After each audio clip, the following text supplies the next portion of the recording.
Ajude os sussurros do imaginário a crescer. Ama os audiobooks do canal? Que tal apoiar esse projeto e ajudar a trazer ainda mais histórias incríveis para todos? Contribua com qualquer valor via Pix.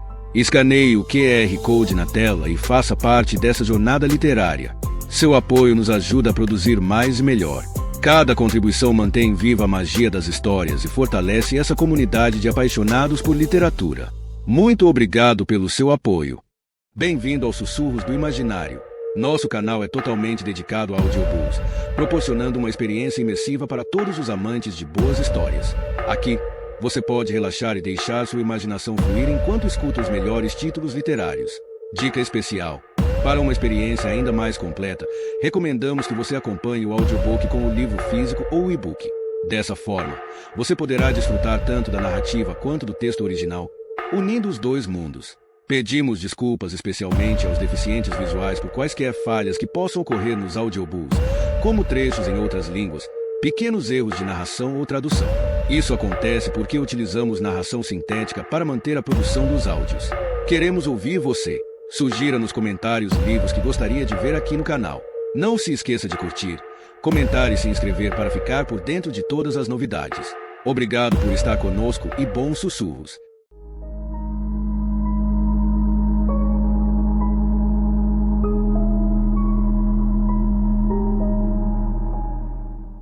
Capítulo 33. Ele é lindo, disse Maura, fitando a jaula. Do outro lado da grade, o tigre de Bengala retribuía seu olhar, balançando o rabo. Perfeitamente camuflado, estava quase invisível senão por aqueles olhos alertas que a espiavam em meio à vegetação e pela cauda, que balançava sinuosamente. Esse é um animal que se alimenta de carne humana, observou Alan Rhodes. Restam apenas alguns milhares no mundo. Invadimos de tal modo seu hábitat que é inevitável que eles matem algumas pessoas de vez em quando. Quando olhamos esse felino, entendemos por que os caçadores os estimam tanto. Não somente pela pele, mas pelo desafio de derrotar um predador tão formidável. É perverso, não é? Que os seres humanos queiram matar os animais que mais admiram. Fico completamente satisfeita em admirá-lo à distância. Ah, não vamos precisar nos aproximar muito. Assim como qualquer felino, o tigre solta muito pelo. Ele a encarou. Por que você precisa desses pelos? É para uma análise forense. O laboratório está precisando de uma amostra de pelo de tigre de Bengala e calhou de eu conhecer alguém com acesso ao animal. Aliás, obrigada. É para algum caso. Não tem nada a ver com Greg Oberlin. Tem? Desculpe, mas não posso falar a respeito. Entende? Claro. A curiosidade está me matando, mas você tem um trabalho a fazer. Então vamos para a entrada dos funcionários. Você deve encontrar pelos na jaula noturna. A menos que queira arrancá-los do dorso do próprio animal, mas nesse caso eu te deixaria por conta própria. Ela soltou uma risada. Não. Pelos que soltaram há pouco tempo servem. É um alívio, porque não é uma boa ideia se aproximar desse rapaz. São 230 quilos de músculos e dentes. Rhodes a conduziu pelo caminho onde se lia apenas funcionários. Oculta pela vegetação cerrada, a trilha dos funcionários cortava como um cânion as jaulas do tigre e do puma. Os muros impediam que os animais fossem vistos, mas Maura quase podia sentir a força deles através do concreto e se perguntou se os felinos também podiam sentir a presença dela. Se estariam, naquele momento, acompanhando seu deslocamento pela trilha. Embora Rhodes estivesse totalmente à vontade, ela ficava olhando para os muros, esperando ver um par de olhos amarelos fitando-a.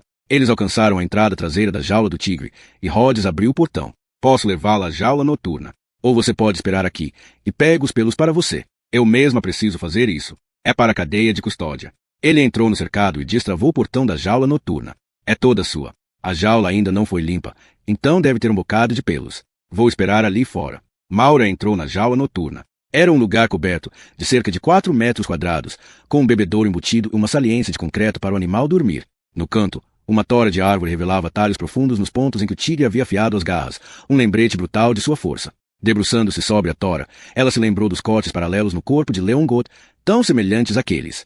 Havia um tufo de pelos presos no tronco, e ela pegou no bolso a pinça e os sacos de prova. O celular tocou. Ela deixou a ligação cair na caixa postal e se concentrou no trabalho. Guardou a primeira amostra, fechou o saco plástico e correu os olhos pela jaula. Viu mais pelos na saliência de concreto onde o tigre dormia. O telefone tocou novamente. Enquanto ela coletava a segunda amostra, o telefone tocava, estridente, urgente, recusando-se a ser ignorado. Ela deixou os pelos no segundo saco plástico e pegou o celular. Mal tinha dito alô quando a voz de Jane se fez ouvir. Onde você está? Estou coletando os pelos do tigre. O Dr. Rhodes está com você? Está esperando do lado de fora da jaula. Você precisa falar com ele? Não. Escuta, preciso que você se afaste dele. O quê? Por quê? Fique calma, continue sendo simpática. Não deixe ele ver que tem alguma coisa errada. O que está acontecendo? Estou indo para aí agora mesmo e já chamei o resto da equipe para nos encontrar. Chegaremos em poucos minutos, no máximo. Só se afaste de Rhodes. Journey, agora. Maura, tudo bem. Tudo bem. Ela respirou fundo, mas não conseguiu se acalmar. Ao desligar o aparelho, suas mãos tremiam. Olhou para o saco de provas que estava segurando. Pensou em Jodie Underwood e no pelo de tigre que se achava preso em seu roupão azul. Pelo tinha sido passado pelo assassino. Assassino que trabalhava com felinos de grande porte, que sabia como eles caçavam e como matavam. Doutora, Isis, está tudo bem? A voz de Rhodes se achava surpreendentemente próxima. Ele tinha entrado de maneira tão silenciosa na jaula que Maura não havia notado que ele estava bem atrás dela. Perto bastante para ter ouvido a conversa com Jane. Perto bastante para ver que sua mão tremia ao guardar o telefone no bolso. Está tudo bem. Sim. Ela conseguiu abrir um sorriso. Já acabei aqui. Ele a fitou tão atentamente que ela quase podia sentir o olhar dele entrando em seu cérebro. Ela fez menção de sair, mas ele se manteve firmemente plantado entre ela e a porta da jaula. Já peguei tudo de que precisava, insistiu ela. Tem certeza? Se você me der licença, eu gostaria de ir embora agora. Por um instante, ele pareceu considerar suas opções. Então se pôs de lado, e ela avançou, passando perto bastante para os ombros se tocarem. Com certeza, ele sentia o cheiro do medo em sua pele. Ela não olhou nos olhos dele, não ousou se virar para trás ao sair da jaula. Apenas avançou pela trilha reservada aos funcionários, o coração quase saindo pela boca. Ele estaria seguindo-a? Estaria cada vez mais perto? Maura. Era Jane, chamando-a de algum lugar além da muralha de vegetação. Onde você está? Ela se pôs a correr em direção à voz. Passou por um emaranhado de arbustos para o espaço aberto e viu Jane e Frost com outros policiais. Todas as armas se ergueram ao mesmo tempo e Maura se deteve quando 6 canos foram apontados para ela. Maura, não se mexa, pediu Jane. O que vocês estão fazendo? Venha na minha direção. Devagar. Não corra. As armas ainda estavam apontadas em sua direção, mas o olhar deles não se achava sobre ela. Olhavam alguma coisa atrás de Maura. Ela sentiu um arrepio. Virou-se, deparando-se com olhos cor de âmbar. Por alguns instantes, ela e o tigre se entreolharam, preso e predador, encerrados naquele olhar. Então Maura notou que não era a única a encará-lo. Jane havia se aproximado e, nesse momento, se posicionava à sua frente, para ficar entre ela e o tigre. Confuso com aquele novo agressor, o animal recuou. Atire, Oberlin! Gritou Jane. Atire agora! Ouviu-se um estampido. O tigre se encolheu quando o dardo tranquilizante atingiu seu ombro. Não recuou, mantendo-se onde estava, os olhos fixos em Jane. Atire de novo, exigiu Jane. Não, respondeu Oberlin. Não quero matá-lo. A droga precisa de um tempo para fazer efeito. O tigre pendeu para o lado, recobrou o equilíbrio. Começou a cambalear num círculo inebriado. Ele está caindo, disse Oberlin. Mais alguns segundos, e estará. Oberlin se deteve quando gritos irromperam da área de visitação. As pessoas corriam, dispersando-se em pânico. Puma! Berrou alguém. O Puma fugiu. Que merda que está acontecendo? Exasperou-se Jane. É Rhodes, respondeu Maura. Ele está soltando os felinos. Rapidamente, Oberlin recarregou a pistola de dardos tranquilizantes. Tirem todos daqui. Temos que evacuar a área. As pessoas não precisavam ser convencidas. Já se precipitavam em direção à saída numa torrente de pais histéricos e filhos em prantos. O tigre de Bengala estava sedado, mas o Puma... Onde estava o Puma? Deu fora daqui, Maura, pediu Jane. E você? Vou ficar com Oberlin. Precisamos encontrar o Puma. Vá. Ao se juntar à multidão em fuga, Maura não conseguia parar de olhar para trás. Ficava pensando em como o Puma observara durante sua última visita e na possibilidade de ele estar perseguindo naquele momento, perseguindo qualquer pessoa. Quase tropeçou numa criança que gritava, caída no chão. Pegou o menino no colo, procurou a mãe e avistou uma jovem que, desesperada, corria os olhos pela multidão enquanto fazia malabarismo para segurar um bebê em uma bolsa. Eu achei, gritou Maura. Meu Deus, você está aí. Meu Deus, eu levo ele. Vamos. A saída estava cheia de pessoas que se atropelavam para passar pelas roletas. Um funcionário do zoológico abriu um portão e a multidão saiu em debandada, avançando como uma onda pelo estacionamento. Maura entregou o menino à mãe e ficou ao lado das roletas para esperar notícias de Jane. Meia hora depois, o celular tocou. Você está bem? Perguntou Jane. Estou aqui na saída. E o Puma? Foi dominado. Oberlin teve que atirar 2 dardos, mas o animal já está na jaula. Minha nossa, que desastre! Ela se deteve. Rhodes fugiu. Durante o caos, saiu com a multidão. Como você soube que era ele? Há 14 anos, ele frequentou a mesma faculdade de Nathalie Toombs. Ainda não tenho nenhuma prova, mas imagino que Nathalie tenha sido uma de suas primeiras vítimas. Talvez a primeira. Foi você que viu tudo, Maura. Eu só vi a Gestalt, como você diz. O quadro geral. Tudo se resumia ao padrão das mortes. Leon Gore, Nathalie Toombs, os mochileiros, os caçadores. Meu Deus, eu devia ter te ouvido. Maura balançou a cabeça, confusa. E os homicídios de Botsuana? Rhodes não se parece nada com Johnny Postumus. Qual é a relação entre esses assassinatos e os outros? Acho que não tem relação nenhuma. E Millie? Ela se encaixa nessa história de alguma maneira. Pelo telefone, Maura ouviu Jane suspirar. Talvez, não. Talvez eu tenha me enganado o tempo todo.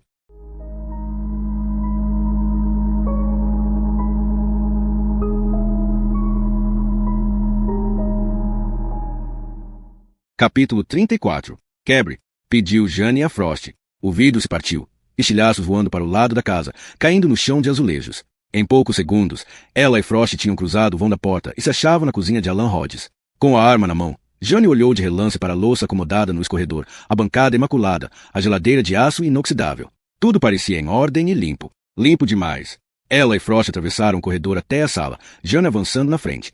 Olhou para a esquerda, para a direita, não viu nenhum movimento, nenhum sinal de vida. Viu uma estante de livros, um sofá, uma mesinha de centro. Nada fora do lugar, nem uma revista. A casa de um homem solteiro com toque. Do pé da escada, espiou o segundo andar, tentando ouvir alguma coisa além do batimento de seu coração. Tudo parecia calmo ali em cima, silencioso como um túmulo. Frost tomou a dianteira quando eles subiram a escada.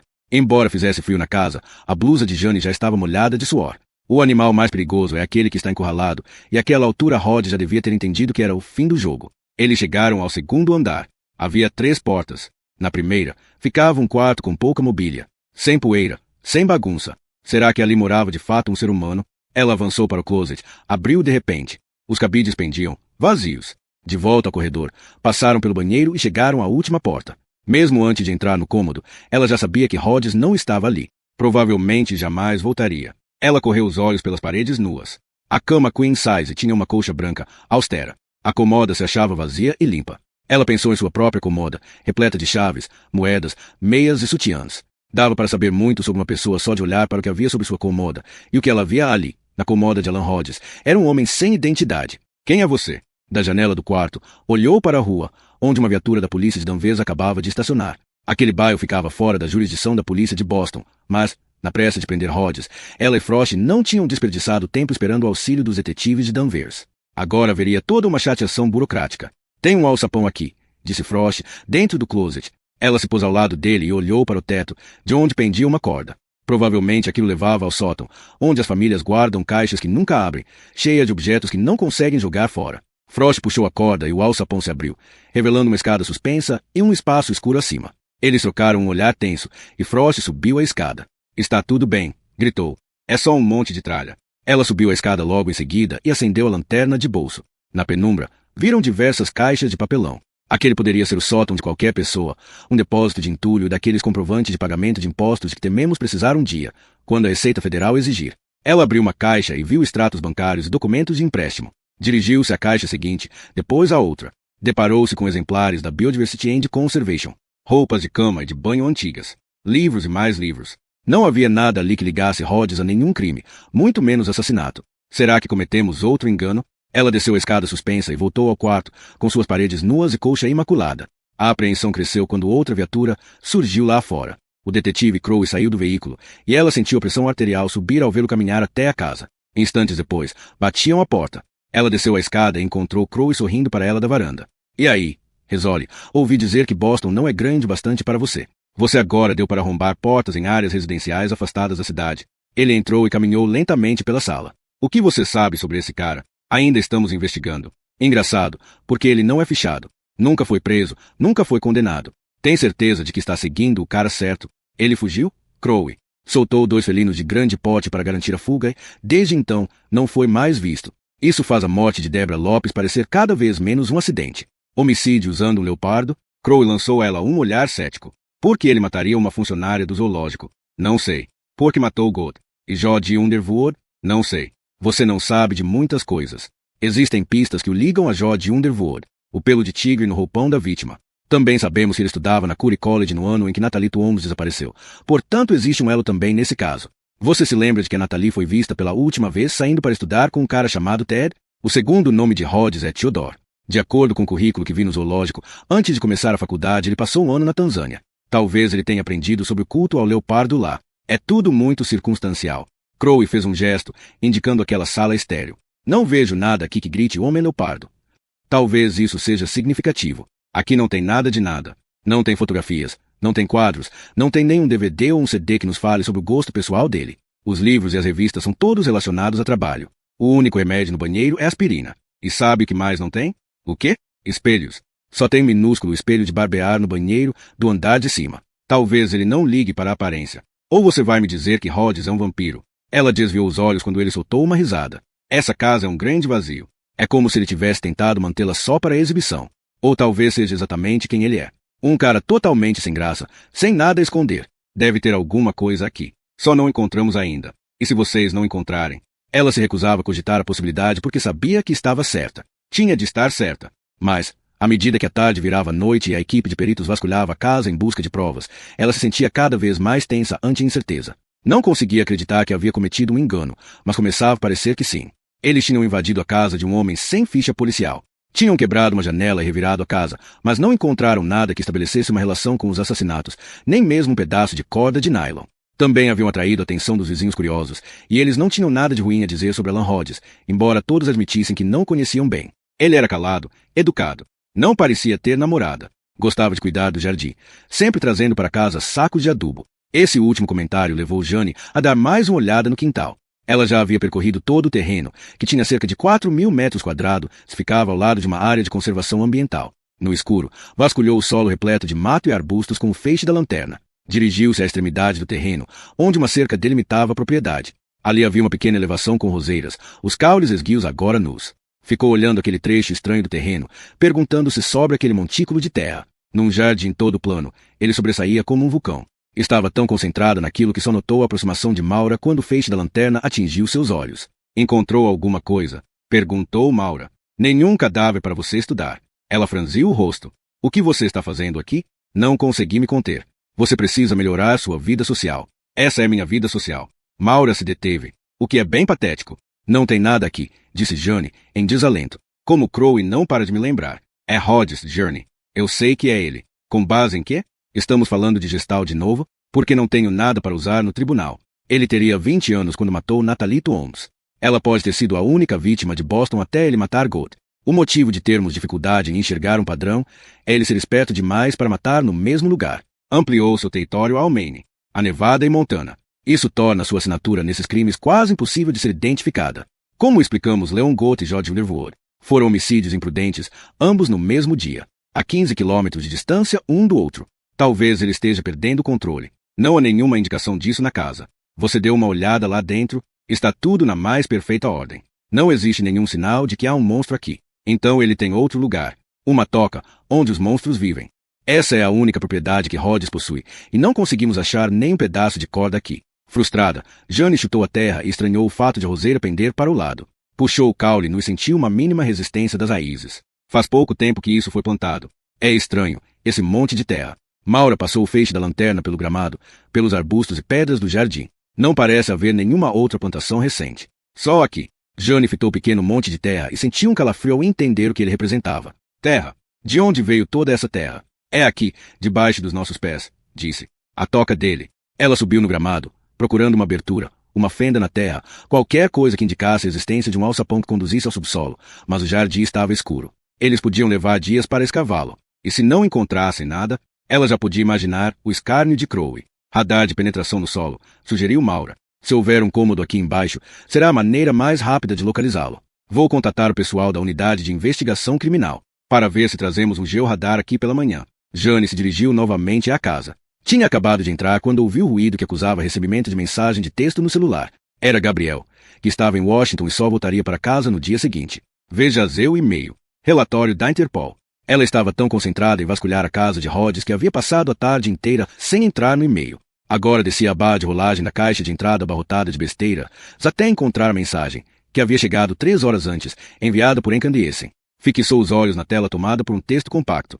Ao fazer uma leitura diagonal do documento, algumas palavras lhe chamaram a atenção. Restos mortais encontrados na cidade do Cabo.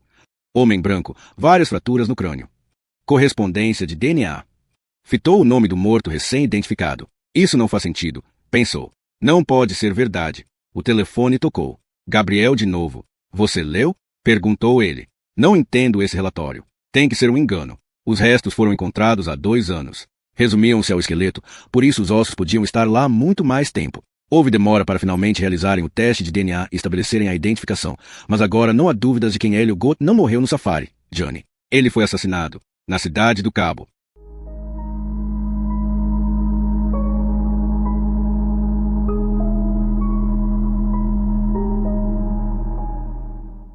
Capítulo 35. Já não sou de nenhum interesse para a polícia. O assassino que estão procurando não é Johnny, mas um homem chamado Alan Hodges, que sempre morou em Boston. Isso foi o que a doutora Isis me disse antes de sair de casa agora à noite para encontrar a detetive Rizzoli no local de um crime. Que mundo diferente esses profissionais habitam. Um universo terrível de que nós, pessoas comuns, só nos damos conta quando lemos o jornal ou vemos o noticiário. Enquanto a maioria de nós segue com sua vida cotidiana, alguém, em algum lugar, comete um ato indescritível. E é quando Rizzoli e Isis entram em ação. Estou aliviado por fugir desse mundo. Eles precisavam de mim, mas não pude ajudá-los, então vou para casa amanhã. De volta à minha família e a Toes River. De volta a meus pesadelos.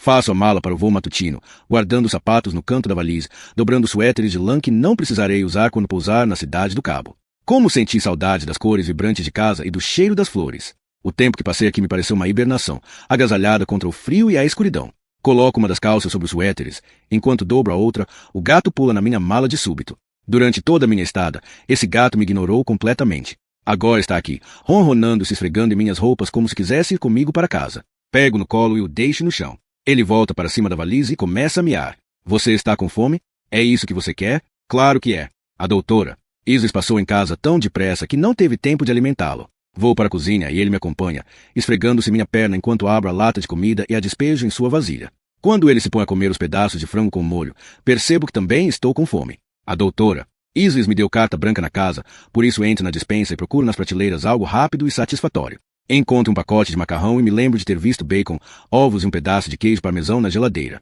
Vou fazer espaguete à carbonara, a refeição perfeita para uma noite de frio. Acabo de pegar o pacote de macarrão na prateleira quando o gato solta um chiado alto. Pela porta entreaberta da despensa, vejo fitando algo que não consigo vislumbrar. Seu dorso está arqueado, o pelo arrepiado. Não sei o que o assustou. Só sei que de repente sinto um calafrio. Vidro se parte e cai como granizo no chão. Um estilhaço reluz como uma lágrima em frente à porta. Imediatamente apago a luz da despensa e fico tremendo na escuridão. O gato solta um miado e desaparece. Quero fugir com ele, mas ouço a porta se abrir e passos pesados avançando por entre o vidro partido. Tem alguém na cozinha. E estou encurralada.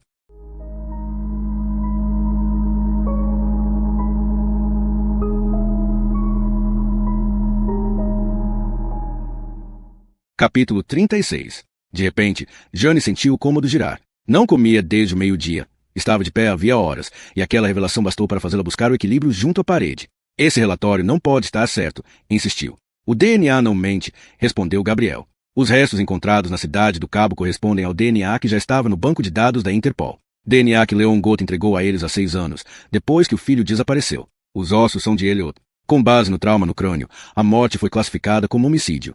E os restos foram encontrados há 2 anos, num terreno baldio, nos arredores da cidade. Não dá para saber ao certo o tempo de morte, por isso ele pode ter sido assassinado há 6 anos. Quando sabemos que ele estava vivo. Millie esteve com ele no safari de Botsuana. Você tem absoluta certeza disso? Perguntou Gabriel, no murmúrio. Isso a fez calar. Você tem absoluta certeza de que Millie contou a verdade? Ela massageou a têmpora enquanto os pensamentos se atropelavam em sua mente. Millie não podia estar mentindo, porque fatos conhecidos a corroboravam.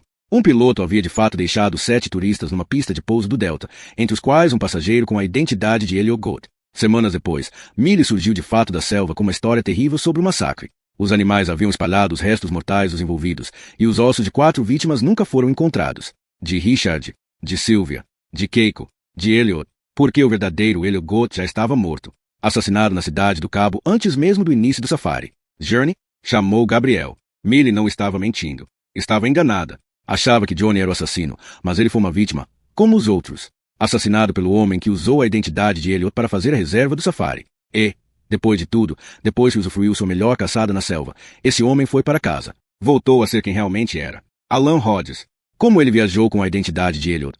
Não haveria registro de sua entrada em Botsuana, nada que o relacionasse ao safari. Jane se concentrou na sala onde estava, nas paredes nuas, na coleção pessoal de livros. Ele é uma casca vazia. Como essa casa, disse em voz baixa. Não pode revelar o monstro que é, por isso se torna outras pessoas. Depois que rouba suas identidades, sem deixar rastro de si mesmo. Mas em Botsuana ele cometeu um erro. Uma das vítimas escapou e pode identificá-lo. De súbito, Jane se virou para Maura, que acabava de entrar na sala e agora fitava com olhos interrogativos. Millie está sozinha. Está fazendo a mala para voltar para casa. Meu Deus, nós a deixamos sozinha. Que importância tem isso? Perguntou Maura. Ela agora não é irrelevante para o caso. Não, é a solução dele. É a única pessoa que pode identificar Alan Rhodes. Aturdida, Maura balançou a cabeça. Mas ela nunca conheceu Rhodes. Conheceu? Sim, na África.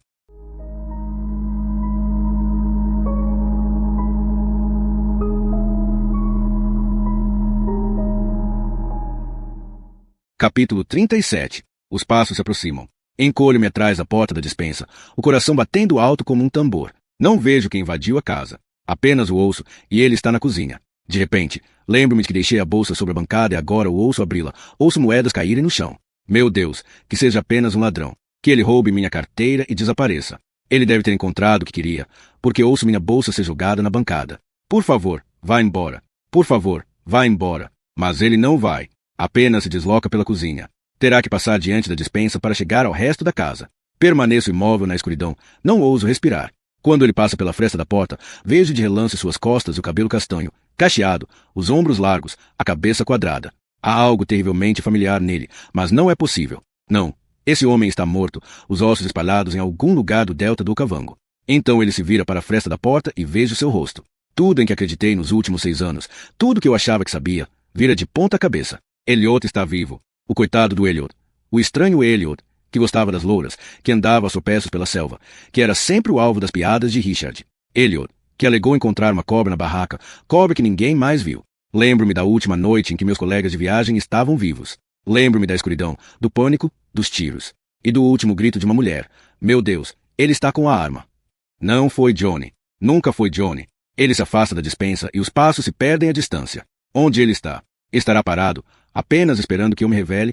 Se eu sair da despensa e tentar fugir pela cozinha, ele vai me ver? Em desespero, tento me lembrar do quintal que fica atrás daquela porta. Ele é cercado, mas onde fica o portão? Não me lembro. Eu poderia ficar encurralada ali, presa para o abate. Ou posso ficar aqui na despensa e esperá-lo me encontrar. Pego um pote na prateleira. Geleia de framboesa. O pote me parece pesado. Não muito, mas é a única arma que tenho. Aproximo-me da fresta da porta e dou uma espiada ali fora. Não há ninguém. Saio da despensa para a luminosidade da cozinha, onde me encontro terrivelmente exposta. A porta dos fundos fica a uns 10 passos de distância, do outro lado do piso cheio de estilhaços de vidro. O telefone toca, alto como um grito. Fico imóvel, e a secretária eletrônica atende. Ouço a voz da detetive Risoli. Millie, por favor, atenda. Millie, onde você está? É importante.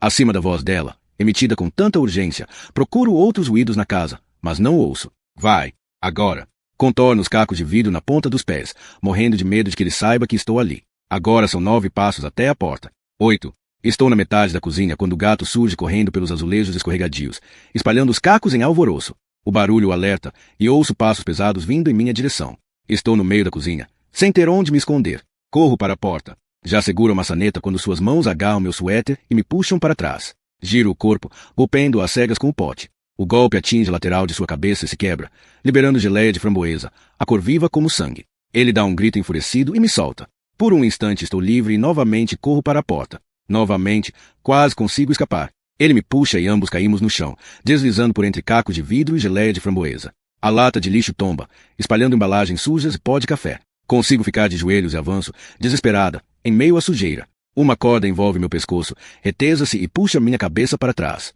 Agarro-a, mas ela está apertada, tão apertada que corta minha pele como uma lâmina. Ouço os gemidos de seu esforço.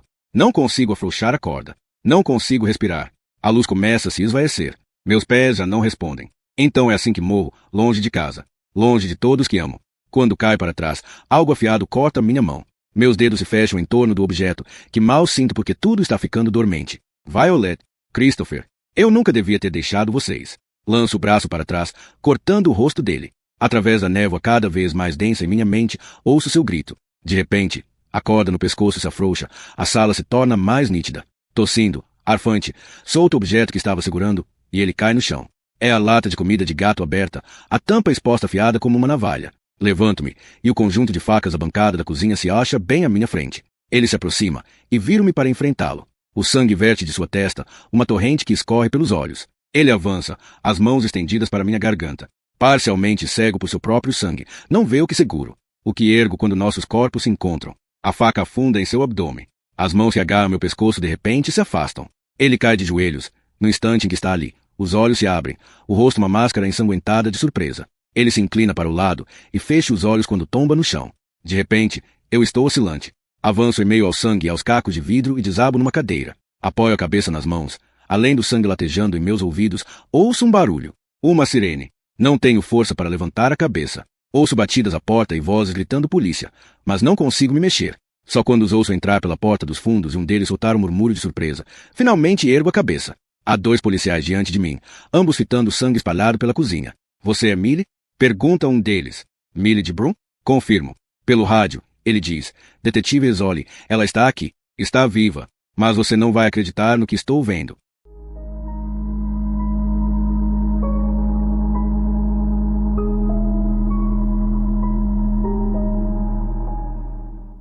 Capítulo 38.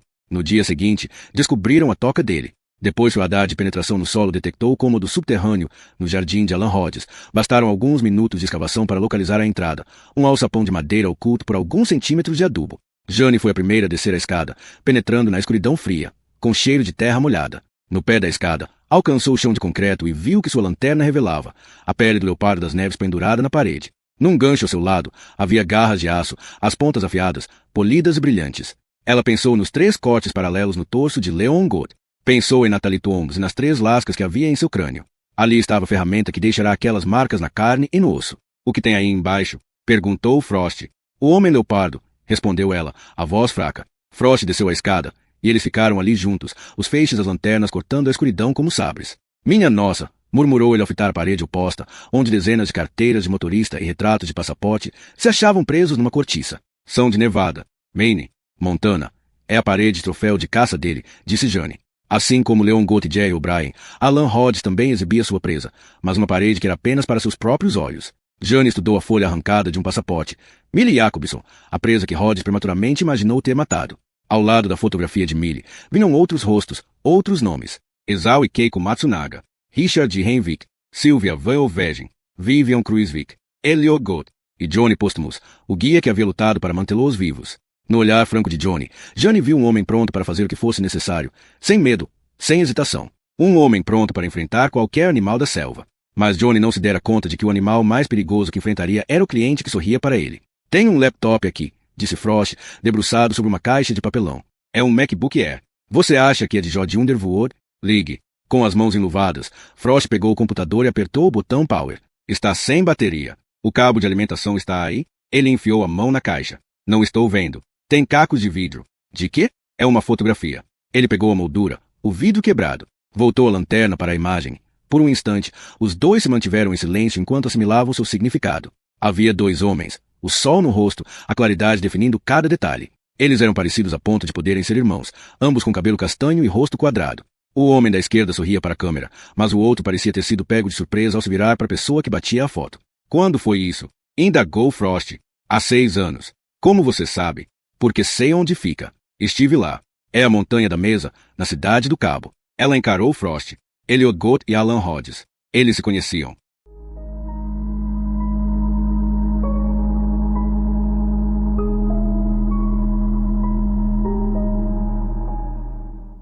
Capítulo 39. A detetive Rizzoli surge na casa da doutora. Isis trazendo um laptop. Essa é a última peça do quebra-cabeça, Millie. Acho que você vai querer dar uma olhada. Faz quase uma semana que sobrevivi ao ataque de Alan Rhodes. Embora não haja mais sangue nem cacos de vidro no chão, e embora a janela tenha sido trocada, ainda fico relutante em ir à cozinha. As lembranças são claras demais, e os hematomas em meu pescoço ainda estão muito visíveis, por isso vamos para a sala. Sento-me no sofá, entre a doutora, Isis e a detetive Rizzoli, as 2 mulheres que estavam caçando o monstro e que tentaram me proteger dele. Mas, no fim, fui eu que tive que me salvar. Fui eu que tive que morrer 2 vezes para viver de novo. O gato cinza se acomoda na mesinha de centro e me observa com seu perturbador olhar inteligente enquanto Rizzoli abre o laptop e enfia ali um pendrive.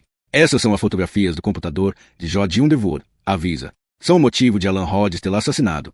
Porque essas fotografias contam uma história, e ele não podia deixar que ninguém as visse. Nem Leon Gold, nem a Interpol, e muito menos você. A tela se enche de imagens, todas pequenas demais para revelar qualquer detalhe.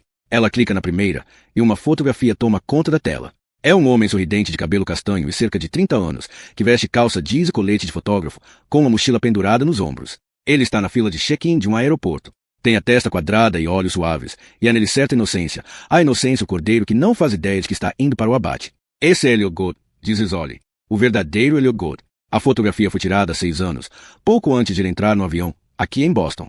Estudo a fisionomia dele, o cabelo encaracolado, o formato do rosto. Ele se parece muito com Alan Hodges. Talvez por isso Hodges tenha escolhido matá-lo. Ele optou por uma vítima que se parecia com ele. Assim poderia se passar por ela. Usou o nome de Gould quando conheceu Sylvia e Vivian na boate, na cidade do Cabo. Usou o passaporte e os cartões de crédito dele para comprar a passagem para Botsuana. E foi lá que eu o conheci. Lembro-me do dia em que pela primeira vez pus os olhos no homem que se apresentava como Elliot. Foi num terminal do aeroporto de Mount, onde nós 7 esperávamos para embarcar no avião que nos levaria ao Delta. Lembro-me de que ele estava nervoso por voar numa aeronave pequena.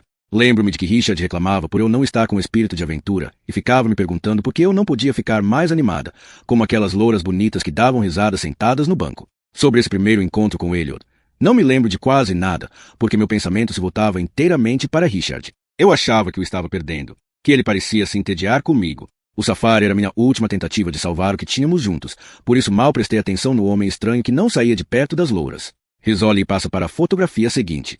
É uma selfie tirada dentro do avião. O verdadeiro Elliot sorri do assento do corredor, enquanto a passageira à sua direita ergue uma taça de vinho para a câmera. Essas são fotografias de celular que Elliot mandou por e-mail para a namorada, Jodie. É uma crônica diária do que ele viu e de quem conheceu, explica Rizzoli. Não temos o texto de e-mail que acompanhava as fotografias, mas elas documentam a viagem. E ele tirou muitas. Ela clica sobre as imagens seguintes da refeição servida pela companhia aérea, o nascer do sol pela janela do avião, e mais uma selfie em que ele dá um sorriso forçado ao se inclinar sobre o corredor para mostrar a cabine. Mas dessa vez não é em ele o que fixa o olhar, e sim no homem sentado atrás dele, cujo rosto se acha bastante visível. Alan Hodges. Eles estavam no mesmo voo, diz Rizzoli. Talvez tenham se conhecido assim, no avião, ou talvez antes, em Boston. O que sabemos é que, quando Elliot chegou à cidade do Cabo, tinha um companheiro com quem passear. Ela clica sobre outra imagem e uma nova fotografia ganha tela. Elliot e Hodges na montanha da mesa. Essa é a última fotografia de Elliot. Jodie Underwood a havia emoldurado para dar de presente ao pai dele. Acreditamos que ela estava pendurada na casa de Leon no dia em que Alan Hodges entregou o Leopardo das Neves. Leon teria reconhecido Hodges a partir do retrato. Provavelmente perguntou a ele como conheceu Elliot e como foram parar juntos na cidade do Cabo. Depois deu alguns telefonemas para Jodie Underwood, pedindo todas as fotografias da viagem de Elliot. Para a Interpol, tentando falar com Ann Andreessen. Essa fotografia foi o catalisador de tudo que se seguiu. O assassinato de Leon Gould, o assassinato de Jodie Underwood, e talvez até da funcionária do zoológico Deborah Lopes, porque ela estava na casa de Gould e teria ouvido toda a conversa. Mas a pessoa que Hodges mais temia era você. Fito a tela do laptop. Porque eu era a única que sabia qual desses homens tinha de fato ido ao safari. Rizzoli confirma com um aceno da cabeça. Ele precisava impedi-la de ver essa fotografia. De repente, já não consigo fitar o rosto de Hodges e desvio o olhar. Johnny, murmuro. É a única palavra que digo, apenas Johnny. Uma lembrança brota em minha mente, dele sob o sol, o cabelo dourado como a juba de um leão. Lembro-me de como ele se postava, os pés tão firmes no solo quanto uma árvore em sua terra africana nativa. Lembro-me de Johnny me pedindo para confiar nele, dizendo que eu também precisava aprender a confiar em mim mesma. E penso no jeito como me olhou quando estávamos sentados em torno da fogueira, o brilho da chama oscilando em seu rosto. Ah! Se eu tivesse ouvido meu coração. Se tivesse confiado no homem em quem queria acreditar. Agora você sabe a verdade, diz a doutora. Islis, contato. Podia ter sido tão diferente. Pisco os olhos, e uma lágrima escorre pelo meu rosto. Ele tentou nos manter vivos. E todos nos voltamos contra ele. De certo modo, Millie, ele te manteve viva. Como? Por causa de Johnny. Por causa do seu medo dele, você se escondeu em Toes River, onde Alan Hodges não poderia encontrá-la. A doutora. Islis se vira para Rizzoli. Até, infelizmente, nós te trazermos a Boston. Nossa falha, admite Rizzoli. Estávamos de olho no homem errado. Eu também. Penso em Johnny me perseguindo em meus pesadelos, quando não era ele que eu deveria ter temido. Esses sonhos ruins já estão se esvaecendo. Nunca nos últimos 6 anos dormi tão bem quanto ontem à noite. O monstro se foi, e fui eu que o derrotei. Há algumas semanas, a detetive Rizzoli me disse que esse era o único jeito de eu voltar a ter um sono tranquilo, e tenho esperança de que em breve os pesadelos desaparecerão de todo. Ela fecha o laptop. Então amanhã você vai poder voltar para casa sabendo que tudo realmente acabou. Tenho certeza de que seu marido vai ficar feliz em tê-la de volta. Assinto. Chris telefona para mim 3 vezes por dia. Diz que a história virou notícia lá. Você vai para casa como heroína. Millie. Só estou feliz de voltar. Antes tem uma coisa que acho que você gostaria de ter. Ela pega na bolsa do laptop um envelope grande. Ann Andreessen me mandou isso por e-mail. Eu o imprimi para você. Abro o envelope e tiro dali uma fotografia. Sinto um nó na garganta. Por um instante, não consigo dizer nada. Apenas fito o retrato de Johnny. Ele está num descampado, com mato até o joelho, segurando a espingarda, o cabelo dourado sob o sol, os olhos semicerrados num meio sorriso. Esse é o Johnny pelo qual me apaixonei, o verdadeiro Johnny, que temporariamente ficará eclipsado pela sombra de um monstro. É assim que devo me lembrar dele, à vontade na selva. Essa foi uma das poucas fotografias que Enki encontrou. Foi tirada por outro guia de safari há uns 8 anos. Achei que você ia gostar dela. Como você sabe? Porque sei que deve ser um choque descobrir que tudo em que você acreditava sobre Johnny Postumus estava errado. Ele merece ser lembrado pelo homem que realmente era. Sim, murmuro, ao passar os dedos no rosto sorridente da foto. E será.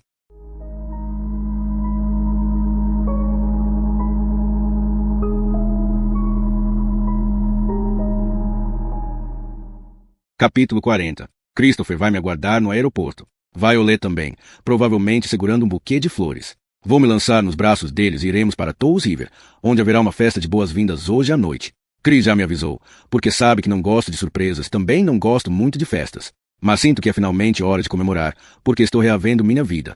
Estou reingressando no mundo. Ele me disse que metade da cidade estará presente, porque todos estão curiosos. Até verem a história no noticiário, poucos faziam ideia do meu passado ou do motivo de minha reclusão. Eu não podia me arriscar à exposição. Agora todos sabem. E sou a nova celebridade local, a mãe de família que foi para a América e derrotou um serial killer. Vai ser uma loucura, advertiu-me Chris durante nossa conversa pelo telefone, antes de eu embarcar. O pessoal do jornal não para de ligar, da televisão também. Pedi para nos deixarem em paz, mas você precisa estar preparada. Daqui a meia hora, o avião pousará. Esses últimos instantes do voo serão minha última oportunidade de ficar sozinha. Quando começamos a descer sobre a cidade do Cabo, pego a fotografia uma última vez. 6 anos se passaram desde que o vi. A cada ano, fico mais velha, mas Johnny não. Sempre se manterá altivo, o mato se agitando a seus pés, o sol refletido no sorriso. Penso em tudo que poderia ter acontecido se as coisas tivessem sido diferentes. Estaríamos agora casados e felizes em nossa cabana na selva? Nossos filhos teriam o cabelo dourado dele? Cresceriam correndo descalços e livres? Nunca saberei, porque o verdadeiro Johnny está em algum lugar do delta, os ossos se desintegrando no solo, seus átomos para sempre atrelados à terra que ele amava, a terra à qual ele sempre pertencerá. Tudo que tenho são minhas lembranças dele, e eu as guardarei como um segredo. Elas não pertencem a ninguém além de mim. O avião pousa e avança para o portão. Lá fora, o céu está azul, e sei que o ar estará agradável, com o cheiro das flores e do mar. Ponho a fotografia de Johnny no envelope e guardo na bolsa. Fora de vista, mas nunca esquecido. Levanto-me. É hora de voltar para minha família.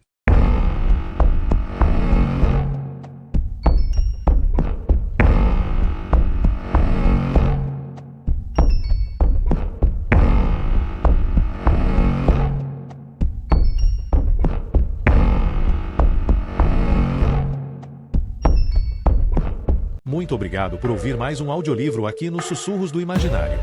Se você gostou dessa jornada literária, não se esqueça de curtir o vídeo e deixar seu comentário. Queremos saber o que você achou. Inscreva-se no canal e ative as notificações para continuar explorando histórias fascinantes e descobrindo novos mundos ao nosso lado. Sussurros do Imaginário, a sua melhor companhia para viagens literárias. Até a próxima aventura!